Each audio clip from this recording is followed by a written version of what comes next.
अब हम पढ़ेंगे हीमोग्लोबिन के बारे में। तो हीमोग्लोबिन क्या है? हीमोग्लोबिन जैसा वर्ड अगर सुनने में मिलता है तो भी हम सोच सकते हैं कि उसका आरबीसी से कुछ कनेक्शन है, रेड ब्लड सेल से। तो हीमोग्लोबिन कहाँ बनता है, उसका कैसे सिंथेसाइज होता है, उसका क्या वर्क है, क्या फंक्शन है, उसके बारे में हम पढ़ेंगे। तो हीमोग्लोबिन कहाँ बनेगा? रेड बोन मेरो के अंदर इमेच्योर इरिथ्रोसाइट होता है। रेड बोन मेरो के अंदर जो इमेच्योर मतलब इमेच्योर इरिथ्रोसाइट होगा, इरिथ्रोसाइट मतलब कि आरबीसी होगा। वो आरबीसी के अंदर जो एक प्रोटीन बनता है, प्रोटीन का नाम है कंजुगेटेड प्रोटीन। कंजुगेटेड प्रोटीन मतलब जुड़ा हुआ, अलग अलग पार्ट से जुड़ा हुआ प्रोटीन, उसको क्या बोलेंगे हम लोग? हीमोग्लोबिन।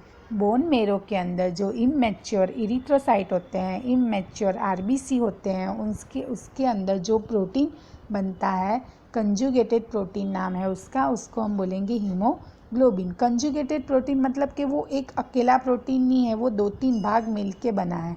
तो 2 पार्ट कंबाइन, 2 पार्ट कंबाइन है। पहला पार्ट है प्रोटीन का और दूसरा पार्ट है नॉन प्रोटीन का, वो प्रोटीन नहीं है।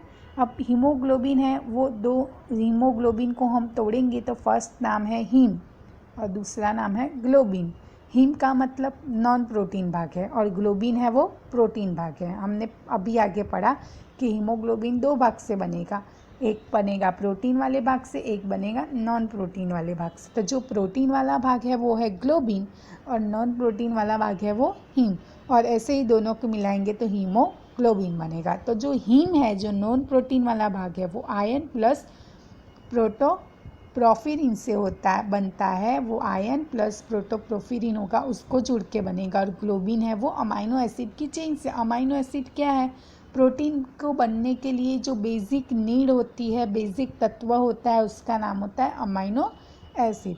अब फंक्शन क्या है कि हीमोग्लोबिन क्या फंक्शन करेगा? तो उसका 2 काम है, एक करेगा रेस्पायरेशन में मदद और दूसरा करेगा पिगमेंटेशन में। रेस्पायरेशन मतलब श्वासोश्वास की प्रक्रिया और पिगमेंटेशन मतलब कि कलर देने की प्रक्रिया। तो रेस्पायरेशन मतलब the function of haemoglobin is to carry oxygen from the lungs to tissue. Lungs में से, जो हमारे लंग्स हैं उसमें से ऑक्सीजन को वो ले लेगा और बॉडी के जितने भी टिश्यू है उसमें वो प्रोवाइड करेगा। अब हमारे बॉडी के अंदर रेस्पायरेशन वाला अंग कौन सा है? लंग है। और लंग में से हीमोग्लोबिन क्या करेगा? हम सांस लेंगे तब जो ऑक्सीजन जाता है वो हीमोग्लोबिन ले लेगा और बॉडी में जितने भी अंग है, जितने भी टिश्यू है उसके अंदर प्रोवाइड करेगा। तो अब जब ऑक्सीजन हम प्रोवाइड करते हैं तो उसके बदले में बॉडी में से क्या निकलता है? Carbon dioxide. तो वो क्या करेगा? टिश्यू के पास ऑक्सीजन देने तो जा रहा है पर वहाँ से कार्बन डाइऑक्साइड लेता आएगा और उसको लंग्स से बाहर निकाल देगा। ये हीमोग्लोबिन का फंक्शन है। अब पिगमेंटेशन, तो आरबीसी का कलर रेड क्यों होता है? तो उसका कारण है haemoglobin. It give red colour to RBC, लाल कलर देता है आरबीसी को due to this 2 function, 2 function के कारण, रेस्पायरेशन और पिगमेंट, रेस्पायरेटरी पिगमेंट कहते हैं। अब अलग अलग हीमोग्लोबिन होते हैं। HbA होता है, HbA2 होता है और HbF होता है। HbA का प्रमाण कितना होता है? 96%। HbA2 का प्रमाण कितना होता है? 3%। HbF का प्रमाण कितना होता है? 1%। मतलब टोटल मिला के 100% हुए। Each molecule of hemoglobin has 1 globin unit with 4 heme unit.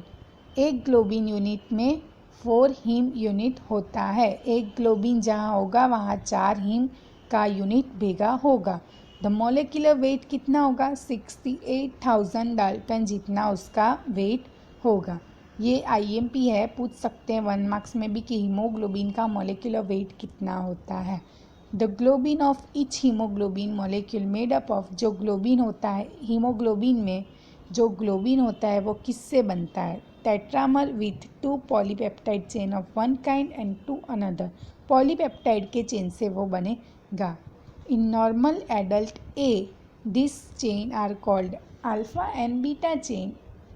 A2 में alpha and theta chain, F में अल्फ़ा एंड गामा चेन। ऐसे A में, जैसे कि हीमोग्लोबिन A के बारे में हमने पढ़ा, तो A में जो चेन होगा बराबर, उसको हम क्या बोलेंगे? Alpha and beta chain. A2 में अल्फ़ा एंड थीटा चेन और F में alpha and gamma chain. It chain is composed sequence of, और जो भी चेन है, एक एक चेन है, उसमें कितने अमाइनो एसिड है, 150 अमाइनो एसिड होते हैं। अब the more commonly occurring abnormal haemoglobin are, जो मोर कॉमनली हीमोग्लोबिन के कारण जो डिसऑर्डर होता है या बनता है उसको क्या बोलेंगे, haemoglobin S, which is protein in red blood cell in sickle cell anaemia. जो हीमोग्लोबिन एस का होगा वो सिकल सेल अनेमिया में देखा जाएगा। Haemoglobin C and D are found in सब नेग्रोस, जो डी सी और डी हीमोग्लोबिन फाउंड होता है वो नेग्रोसिस ऐसे कंडीशन में होगा। और ई होगा इन नंबर ऑफ द थायर्स। अब मेन आप लोग को जो इम्पोर्टेंट है वो कंडीशन इतना इम्पोर्टेंट है कि जो सिकल सेल एनीमिया, थैलेसेमिया, ये सारी चीज़ें हम बाद में पढ़ेंगे, इसके बारे में अलग अलग से टॉपिक है।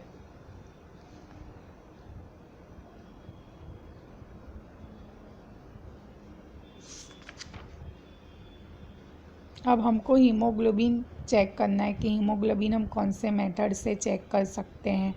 तो उसके 4-5 तरीके हैं। सालिस मेथड है, फिर साइनमेट हीमोग्लोबिन है, स्पेसिफिक ग्रेविटी है, ऑक्सी हीमोग्लोबिन है, पीसीवी है। ये 5 तरीके से हम हीमोग्लोबिन चेक कर सकते हैं। तो जो पहला है वो हम उसके बारे में बात करेंगे, साइनमेट हीमोग्लोबिन मेथड, सीएमजी मेथड बोलते हैं उसको।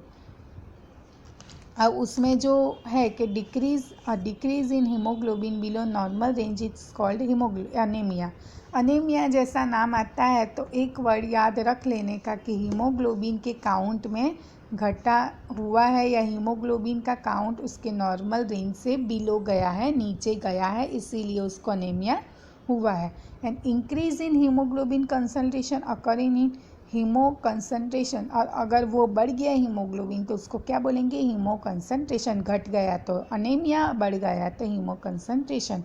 High value are also observed in emphysema and also in the polycythaemia. जो हाई वैल्यू है ये 2 कंडीशन में भी मिल सकते हैं, ये डिजीज़ के नाम है। हीमोग्लोबिन कंसंट्रेशन ड्रॉप ड्यूरिंग, और जो अगर प्रेगनेंसी हो तब भी हीमोग्लोबिन का कंसंट्रेशन थोड़ा कम हो सकता है। अब हम वही टर्म जो हमने पढ़ा है कि हीमो कंसंट्रेशन मतलब हीमोग्लोबिन बढ़ जाना, उसका एग्जांपल क्या है, डिहाइड्रेशन। पॉलीसाइथेमिया में आरबीसी काउंट बढ़ जाता है, उसको क्या बोलेंगे, इरिथ्रोसाइटोसिस। एम्फीजेमा में क्या होगा कि वो एयर है वो लंग्स में भर जाएगा। और हीमोडाइल्यूशन में इंक्रीज होगा फ्लूइड इन ब्लड, जो ब्लड होता है उसके अंदर फ्लूइड का कंसंट्रेशन बढ़ जाएगा। अब नॉर्मल वैल्यू कितना है हीमोग्लोबिन का, तो मैन में 14 से 18 ग्राम पर डेसीलीटर है, फीमेल में 11.5 to 16.5 ग्राम पर डेसीलीटर। चिल्ड्रन के जो अप टू 1 ईयर 1 साल तक के हैं उसके अंदर 11 to 13 ग्राम पर डेसीलीटर होगा। चिल्ड्रन है कि जो 10 to 12 ईयर्स के अंदर हैं उनका होगा 11.5 to 14.5 ग्राम पर डेसीलीटर, और इन्फेंट्स हैं उसमें होगा 13.5 to 19.5 ग्राम पर डेसीलीटर। अब हम सीएमजी मेथड से उसको चेक करेंगे, हीमोग्लोबिन के बारे में पढ़ेंगे।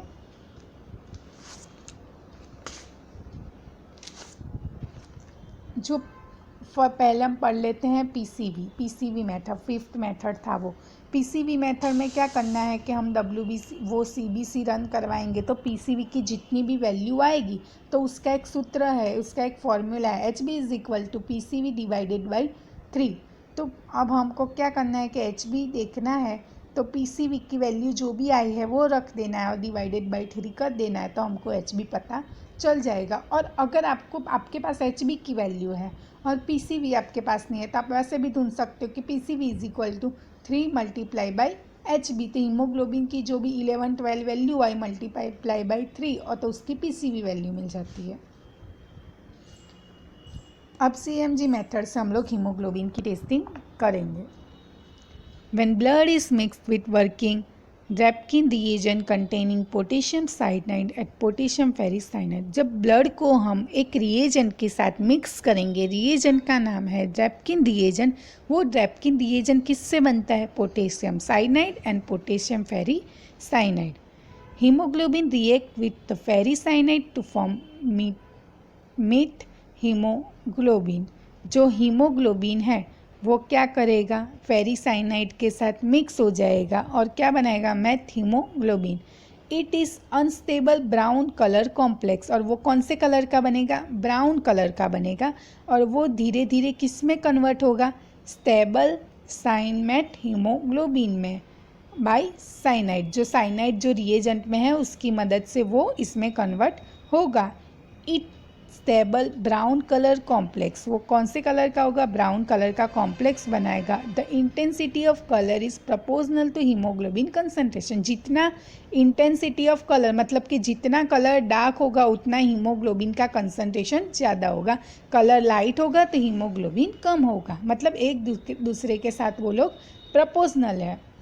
It is compared with a known standard value at 540 nanometer. Here potassium dihydrogen phosphate will maintain the, और जो दूसरा रिएजन हमने कहा कि पोटेशियम साइनाइड है वो तो ये सब में जुड़ जाएगा, पर जो दूसरा रिएजन था पोटेशियम डाइहाइड्रोजन फॉस्फेट वो क्या करेगा, पीएच को मेंटेन करेगा। अब रिक्वायरमेंट क्या चाहिए, तो ड्रेपकिन रिएजेंट चाहिए। ड्रेपकिन रिएजेंट में कौन कौन सी चीज़ें आएंगी, पोटेशियम फेरिसाइनाइड आएगा, पोटेशियम डाइहाइड्रोजन फॉस्फेट आएगा। पोटेशियम फेरिसाइनाइड, पोटेशियम साइनाइड, ये दोनों क्या करेगा, ब्राउन कलर का कॉम्प्लेक्स बनाने में हेल्प करेगा। पोटेशियम डाइहाइड्रोजन फॉस्फेट क्या करेगा, पीएच को मेंटेन करेगा। Non debt and distal water चाहिए, सारी चीज़ें मिलाकर बनता है ड्रेपकिन रिएजेंट। पाइपेट चाहिए, टेस्ट ट्यूब चाहिए, टेस्ट ट्यूब रखने के लिए स्टैंड चाहिए, कैलोरीमीटर चाहिए, और फिर एंटी कौन सा ब्लड चाहिए, ईडीटीए वाला ब्लड चाहिए जो पर्पल कलर की लेवेंडर कलर की कैप में से हमने ली है वो। अब उसकी क्या मेथड है कि preparation, haemoglobin fluid preparation method, तो कैसे बनाना है, तो 95 ml जो डिस्टिल वाटर होता है उसको, डिस्टिल वाटर वो होता है पानी होता है, न्यूट्रल वाटर बोला जाता है उसको, और 5 ml जो हमने ऊपर रिएजेंट को मिक्स करके बनाया है वो। प्रोसीजर क्या है, राइट पेशेंट को आइडेंटिफाई करके फिर सारे रिक्वायरमेंट है वो कलेक्ट कर लेने, जो जो चीज़ आपको चाहिए टेस्टिंग के लिए लेबल कर लेना है। फिर क्या करना है कि जितने अमाउंट का आपको ब्लड चाहिए वो कैपिलरी या तो वेन पंचर की मदद से आपको कलेक्ट कर लेना है, और उसको टेस्ट ट्यूब में डालना है 5 ml वर्किंग ड्रेपकिन सॉल्यूशन के अंदर। जो हमने टेस्ट ट्यूब रखा है उसके अंदर हम लोग 5 ml डालेंगे ड्रेपकिन सॉल्यूशन, और उसके अंदर 0.02 ml अपना जो ब्लड कलेक्ट किया है वो डालेंगे, अच्छे से मिक्स कर लेंगे और 10 मिनट तक रहने देंगे।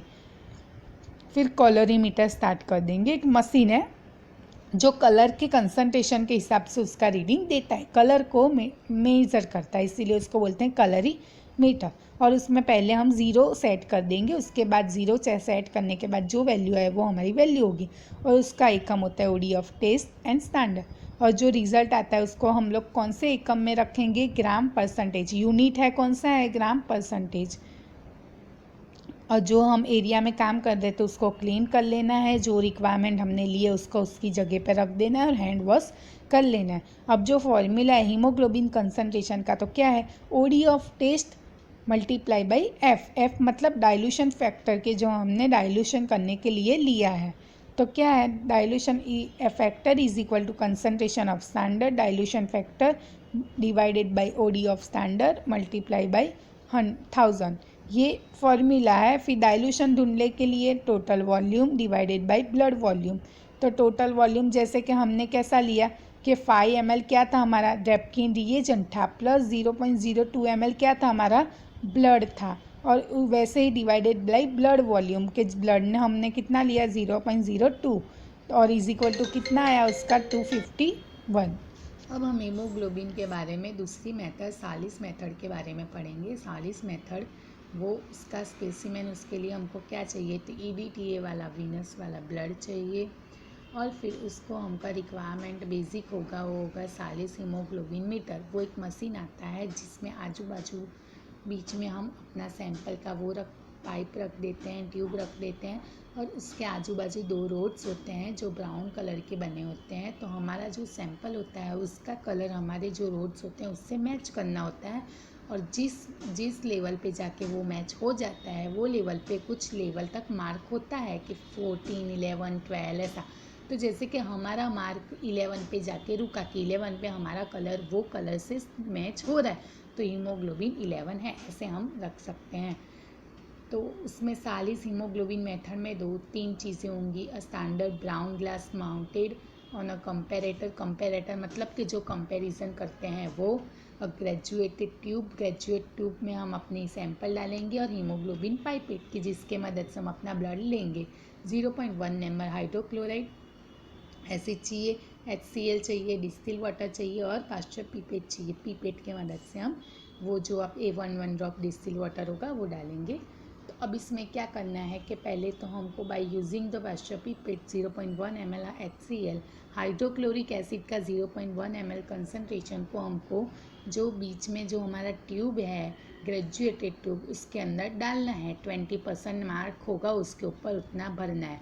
फिर उसके बाद draw the blood up to 20 ml mark in the HB pipette. अब हीमोग्लोबिन की पिपेट आती है, उसके मदद से हमको ब्लड को कलेक्ट करना है और ब्लड को वहाँ तक कलेक्ट करना है कि जहाँ तक 20 ml जितना मार्क होगा। उसके बाद हमको केयरफुली कलेक्ट करना है कि इसमें बबल्स ना आए। बबल्स आएगा तो हमारा 20 ml कंप्लीट नहीं होगा। फिर उसके बाद वो ब्लड को हमको ट्रांसफ़र कर देना है जो ग्रेजुएटेड ट्यूब है कि जिसके अंदर हमने HCl भरा है उसके अंदर हमको ट्रांसफ़र कर देना है और अच्छे से मिक्स करके 10 मिनट रहने देना है। फिर 10 मिनट के बाद धीरे धीरे एक drop few drop distil water को ऐड करते रहना है और हिला के डिस्टिल वाटर को मिक्स करते करते फिर हमको हमारा जो कलर है वो कंपेरेटर का जो ग्लास पैलेट है उसके साथ मैच करना है। जो अगर मैच हो गया तो हमको वो चेक किस में करना है, नेचुरल लाइट में जो सनलाइट होता है उसके अंदर। The level of fluid is noted और नोट करना है कि कितने लेवल तक में वो मैच हुआ है, उसका वैल्यू मिल जाएगा और उसका एकम होगा ग्राम पर डेसी लीटर। मेथड तीसरी है स्पेसिफिक ग्रेविटी मेथड जो क्वालिटेटिव मेथड है। Copper sulphate solution of a specific gravity, जो कॉपर सल्फेट का सॉल्यूशन होगा उसकी स्पेसिफिक ग्रेविटी कितनी होगी 1.055 फॉर मेल के लिए और फीमेल के लिए 1.053। वो दोनों को लेना है इन 200 ml वाइट माउंट बॉटल में। बॉटल होगा इसके अंदर 100 ml लेना है। और drop of blood is collected by skin puncture. Drop कैसे लेना है, स्किन के अंदर पंचर करने के बाद और ड्रॉप इनटू अप्रोप्रिएट सॉल्यूशन और इसको सॉल्यूशन के अंदर डाल देना है। 15 से 20 सेकेंड रहने देना है। If the haemoglobin is the normal the drops की सिंक टू बॉटल। अगर हीमोग्लोबिन नॉर्मल होगा बॉडी के अंदर रेंज के अंदर होगा तो वो ड्रॉप होगा ब्लड का वो सिंक टू बॉटम में चला जाएगा। हम लोग ने सरफेस सॉल्यूशन के ऊपर अपना जो ब्लड का ड्रॉप रखा है ना वो बहते बहते बॉटम तक पहुंच जाएगा। This indicate the drop is denser then specific gravity. वो बताता है कि जो हमारा सॉल्यूशन है उससे भी ज़्यादा ग्रेविटी हमारे ब्लड की है। In the case of anaemic patient जिसको अनेमिया होता है, जिसके अंदर हीमोग्लोबिन का काउंट कम होता है, उसका ड्रॉप ऊपर तरता रहता है lighter than the solution, solution से कम घनता वाला होता है इसलिए।